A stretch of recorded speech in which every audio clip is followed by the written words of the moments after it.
காயத்ரி காயத்ரி என் கூட ஆஃபீஸில் ஒர்க் பண்ணிகிட்டு இருந்தா. அவளுக்கு வயசு 24. இவங்க அப்பா சிங்கப்பூரில் ஒரு ஐடி கம்பெனியில் மேனேஜராக இருந்தார். இவங்க அம்மா பேர் கௌசல்யா. வயசு 47. நான் ஒரு நாள் ஆஃபீஸ் ஃபைலு கொடுக்கலான்னு சொல்லிட்டு காயத்ரி வீட்டுக்கு போனேன். காலிங் பெல் அடித்ததும் கௌசல்யா வந்தாங்க. என்னப்பா அப்படின்னாங்க. காயத்ரி இல்லையாம்மான்னேன். இது பக்கத்தில் அவங்க ஃப்ரெண்டு வீட்டுக்கு போயிருக்கா, வர நேரம்தான், வா உள்ள அப்படின்னாங்க. சரின்னு சொல்லிட்டு அவங்க வீட்டுக்குள்ளே போனதும் கொஞ்சம் ஜூஸ் கொடுத்தாங்க. ஜூஸ் குடிச்சிட்டே இருக்கும்போது அப்படியே பார்த்தேன். என்னடா காயத்ரியை விட அவங்க அம்மா ரொம்ப நல்லா இருக்காங்களேன்னு சொல்லிட்டு பார்த்தேன். ஆள் நல்லா உயரமாகவும் நல்லா சிகப்பாகவும் இருந்தாங்க.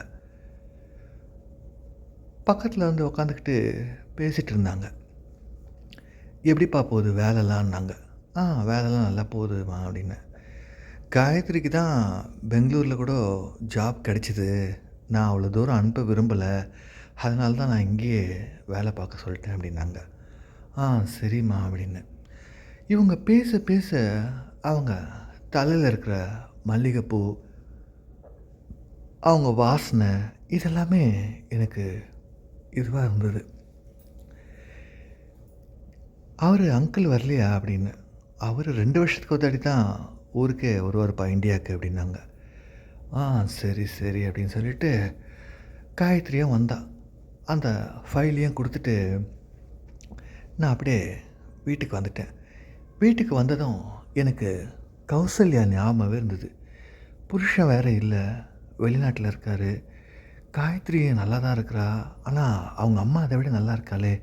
சரி நம்ம காயத்ரியை லவ் பண்ணலாம், லவ் பண்ணால் அவங்க அம்மாவை நம்மக்கிட்ட நல்லா பேசுவாங்களேன்னு சொல்லிட்டு காயத்ரி கிட்ட ஆஃபீஸில் இருக்கும்போது சொன்னேன். காயத்ரி எனக்கு ஒன்று ரொம்ப பிடிச்சிருக்கு, நீ என் லைஃப் பார்ட்னராக இருப்பியா அப்படின்லாம் கேட்டுட்டு இருந்தேன். காயத்ரியும் என் கூடயே ஆஃபீஸில் ஒர்க் பண்ணுறதால அவளும் சரி ஒரே ஆஃபீஸில் ஒர்க் பண்ணுறோமே, லவ் பண்ணி கல்யாணம் பண்ணிக்கிட்டால் கூட நமக்கு எல்லா விஷயத்துலேயும் கரெக்டாக இருக்கும்னு சொல்லிட்டு நாங்கள் 2 பேரும் லவ் பண்ண ஆரம்பித்தோம். லவ் பண்ண ஆரம்பித்து ஒரு 2 மாதம் அப்படியே போயிட்டுருந்தோம்.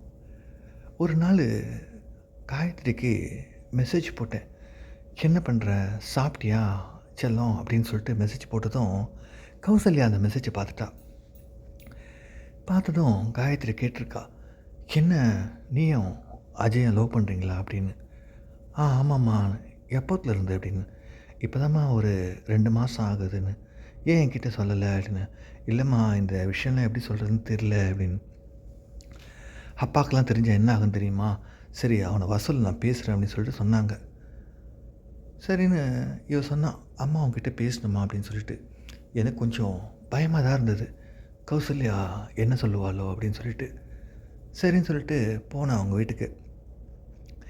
காயத்ரி நீ கொஞ்ச நேரம் உள்ளே இரு, நான் இவங்கள பேசணும் அப்படின்னு சொல்லிட்டு கௌசல்யா பேச ஆரம்பித்தா. என்ன என் பொண்ணு நீயும் லவ் பண்ணுறீங்களாமேன்னு. நான் சொன்னேன் ஆமாம் அப்படின்னு. லவ் பண்ணால் என்கிட்டலாம் கேட்க மாட்டியா அப்படின்னாங்க. இல்லை ஃபஸ்ட்டு அவளே நான் லவ் பண்ணுவாளா இல்லையான்னு தெரியல, கன்ஃபார்ம் ஆனதுக்கப்புறம் சொல்லலான்னு பார்த்தேன் அப்படின்னு. இப்படி பேசிகிட்டே இருக்கும்போது சொன்னான், என் பொண்ணு நீ நல்லா பார்த்துப்பியா அப்படின்னா. பார்த்துப்பேன் அப்படின்னு. இல்லை என் வீட்டுக்கார மாதிரி அப்படியே ஃபாரினில் போயிட்டு செட்டில் ஆகிட போறியா, 2 வருஷத்துக்கு ஒரு வர போறியா அப்படின்னாங்க. அப்படிலாம் கிடையாது, நான் இங்கே தான் இருக்கேன் அப்படின்னு. சரி நான் உங்கள் லவ்க்கு ஹெல்ப் பண்ணுறேன், அதுக்கு எனக்கு என்ன செய்வேன் அப்படின்னாங்க. என்ன செய்யணும்னு சொல்லுங்கள் அப்படின்னு. என் பொண்ணை நான் ரொம்ப பாசமாக பார்த்துட்டுருக்கேன், என் பொண்ணை நீ சந்தோஷமாக பார்த்துக்கணும், அதே சமயம் என்னையும் அப்படின்னாங்க. எனக்கு புரியல அப்படின்னு. இல்லை உனக்கே தெரியும்ல அவர் அங்கே இருக்கார்ல, சப்போஸ் நீ என் பொண்ணு கூட வெளியே போனால் கூட நான் பர்மிஷன் தரேன், ஆனால் அதே சமயம் என்னையும் நீ பார்த்துக்குவியான்னாங்க. நான் ஒன்று யோசித்தேன், நான் ஆசைப்பட்டதே முதல்ல உங்களை தான், அதுக்கப்புறம் தான் காயத்ரி லவ் பண்ண ஆரம்பித்தேன் கௌசல்யா அப்படின்னு சொல்லிட்டு. சரி அப்படின்னு சொல்லிட்டு நானும் காயத்ரியும் ஒரு நாள் வெளியே போயிட்டு இருந்தோம். ஆஃபீஸ் லீவ் போட்டு சினிமாக்கெலாம் போயிட்டு வெளியெல்லாம் போயிட்டு வந்தோம். போயிட்டு வந்ததும் கௌசல்யா எனக்கு ஃபோன் பண்ணான். எங்கே போயிட்டு வந்த அப்படின்னோம். நானும் அவனும் வெளியே போயிட்டு வந்தோன்னே.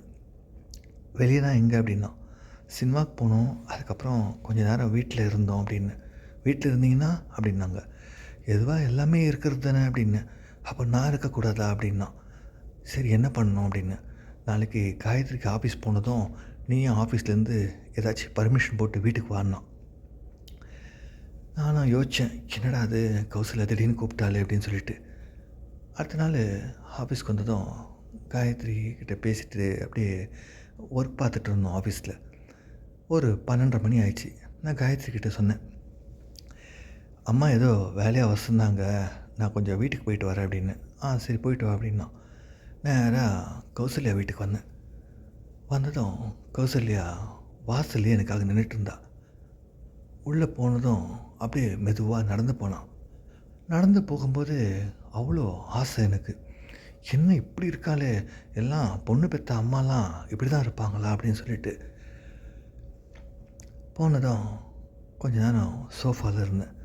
சோஃபாவில் இருக்கும்போது அப்படியே கௌசல்யா அவள் தலையை என் தோள் மேலே சாஞ்சா.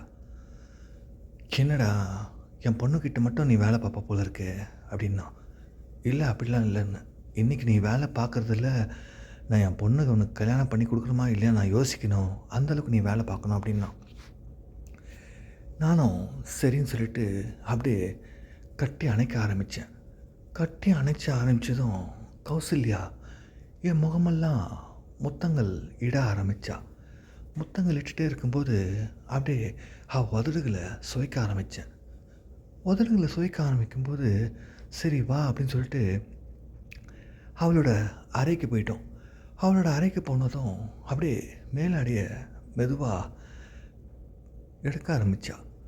எடுக்க ஆரம்பித்ததும் நான் பார்த்தேன், என்ன இந்த வயசுலேயும் இவ்வளோ நல்லா இருக்கு அப்படின்னு.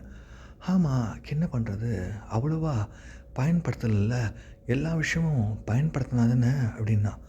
சரின்னு சொல்லிட்டு அப்படியே மாம்பழங்களை எடுத்து சுவைக்க ஆரம்பித்தேன்.